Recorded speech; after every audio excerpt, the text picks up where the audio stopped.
ಕನ್ನಡ ಪ್ರಾಧ್ಯಾಪಕ PS ಹಿರಿಯ college Mandya. ಆಕೆಯ ಕೈಗೆ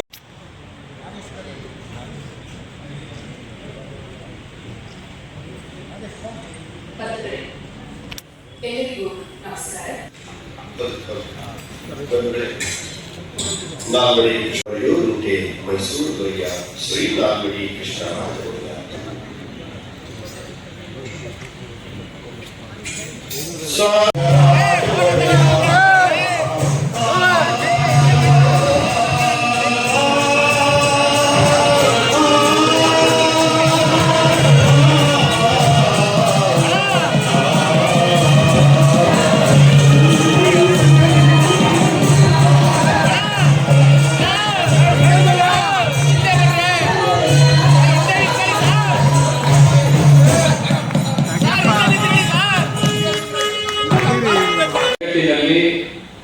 ನಾನು ಅವರ ಪೂರ್ವಾಶ್ರಮದಲ್ಲಿರ್ತಕ್ಕಂಥ ಡಾಕ್ಟರ್ HL ನಾಗರಾಜ್ ಅವರನ್ನ ಅತಿ ಹತ್ತಿರದಿಂದ ನೋಡಿ ಅವರೊಡನೆ ಅವಿನಾಭಾವ ಸಂಬಂಧವನ್ನ ಇಟ್ಕೊಳ್ಳೋದ್ರಿಂದ ನನಗೆ ಅತ್ಯಂತ ನನ್ನ ಭಾವ ಪ್ರಪಂಚಕ್ಕೆ ಅತಿ ಹತ್ತಿರವಾದಂತ ವ್ಯಕ್ತಿ ಅವರು.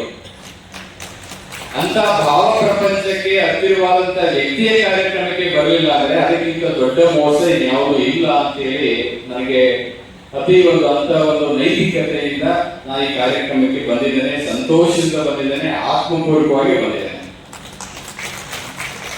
ಹುಟ್ಟಿದ್ದು ತುಮಕೂರಾದರೂ ಕೂಡ ಇಡೀ ಮಂಡ್ಯ ಜಿಲ್ಲೆಯ ಎಲ್ಲರ ಜನಮಾನಸದಲ್ಲಿ ಹೃದಯದಲ್ಲಿ ಅಚ್ಚರಿಯದಂತೆ ಉಳಿದಿರುವಂತಹ ಒಬ್ಬ ಅಧಿಕಾರಿ ಅಂತ ಹೇಳಿದ್ರೆ ನಮ್ಮ ನಿಶ್ಚಲಾನಂದನಾಥ ಮಹಾಸ್ವಾಮಿಗಳು.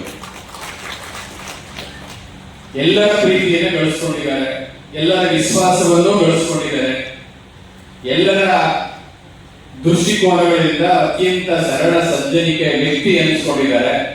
ಈಗ ಅವರು ಸ್ವಾಮೀಜಿಗಳಾಗಿದ್ದಾರೆ.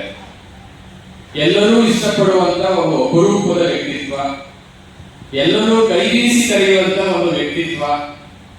ಹಾಗಾಗಿ ಅವರು ಎಲ್ಲರೊಳಗೆ ಒಂದಾಗಿ ಬದುಕನ್ನ ಕಟ್ಟಿಕೊಂಡಿರುವಂತ ವ್ಯಕ್ತಿತ್ವ, ಎಲ್ಲರೊಳಗೆ ಒಂದಾಗಿ ಬದುಕಿಲಿಕ್ಕೆ ಇವತ್ತೆಲ್ಲರೂ ಕೂಡ ಒಂದಾಗಿ ಕಾರ್ಯಕ್ರಮಕ್ಕೆ ತಾವೆಲ್ಲ ಸೇರಿದ್ದೀರಾ. ನಾನು ಬಂದ ವರ್ಷದಲ್ಲಿ ADC ಆಗಿ ನಾಗರಾಜ್ ಅವರು ಕೆಲಸ ಮಾಡ್ತಾ ಇದ್ರು. 4 ತಿಂಗಳ ಕಾಲ ಅವರ ಜೊತೆ ನಾನು ಕೆಲಸ ಮಾಡಿದ್ದೇನೆ. ಆ ಒಂದು ಸಂದರ್ಭದಲ್ಲಿ ನಾನು ಬಹಳ ಅವರ ಒಂದು ವ್ಯಕ್ತಿತ್ವದ ಬಗ್ಗೆ, ಅವರ ಮಾಡ್ತಾ ಇರುವ ಕಾರ್ಯ ವೈಖರಿಯ ಬಗ್ಗೆ ನಾನು ಬಹಳ ಮೆಚ್ಚಿಕೊಂಡಿದ್ದೇನೆ. ಅವರ ಒಂದು ವ್ಯಕ್ತಿತ್ವ ನಮ್ಮ ನಾರ್ಮಲ್ ಮನುಷ್ಯನಿಗಿಂತ ಒಂದು ಮೇಲಿದೆ ಅಂತ ನಾನು ಹೇಳ್ಬೋದು. ನಾನು ಒಂದೆರಡು ಫಂಕ್ಷನ್ಗಳಲ್ಲಿ ಅಲ್ಲಿ ಇದ್ದಾಗ ಸಾಕಷ್ಟು ಜನ ಮಾತಾಡ್ತಾ ಇದ್ರು. ಒಂದು ಮಾತ್ರದಲ್ಲಿ ನನಗೆ ಚೆನ್ನಾಗಿ ನೆನಪಿದೆ. ಅವರ ಒಂದು ವ್ಯಕ್ತಿತ್ವ ಬಗ್ಗೆ ಮತ್ತು ಅವರ ಒಂದು ಸ್ಥಳದ ಬಗ್ಗೆ ಜನ ಮಾತಾಡ್ತಾ ಇದ್ರು, ನಾನು ಕೇಳಿಸ್ಕೊಂಡಿದ್ದೀನಿ. ಯಾವ ಅಧಿಕಾರಿಗಳು ಯಾವ ಮಾತಾಡ್ತಾ ಇದ್ರು, ನಾಗರಾಜ್ ಅವರು ತಿನ್ನೋದಿಲ್ಲ, ಬೇರೆಯವ್ರಿಗೆ ತಿನ್ನಲಿಕ್ಕೆ ಬಿಡೋದಿಲ್ಲ ಅಂತೇಳಿ, ಅವರು ದುಡ್ಡು ಮಾಡಲ್ಲ, ಬೇರೆಯವ್ರಿಗೆ ದುಡ್ಡು ಮಾಡಕ್ಕೆ ಬಿಡೋದಿಲ್ಲ ಅಂತೇಳಿ. ಅಂತ ಒಂದು ತೂಕದ ವ್ಯಕ್ತಿತ್ವ, ಅವರ ಒಂದು ಪ್ರಾಮಾಣಿಕವಾಗಿ ನಿಷ್ಠೆಯಿಂದ ಅವರು ಎಲ್ಲೇ ಕೆಲಸ ಮಾಡಿದ್ದಾರೆ ಅಷ್ಟೇ ಒಂದು ಪ್ರಾಮಾಣಿಕತೆಯಿಂದ ಅವರು ಕೆಲಸ ಮಾಡಿದ್ದಾರೆ. ಅಂತವರಿಗೆ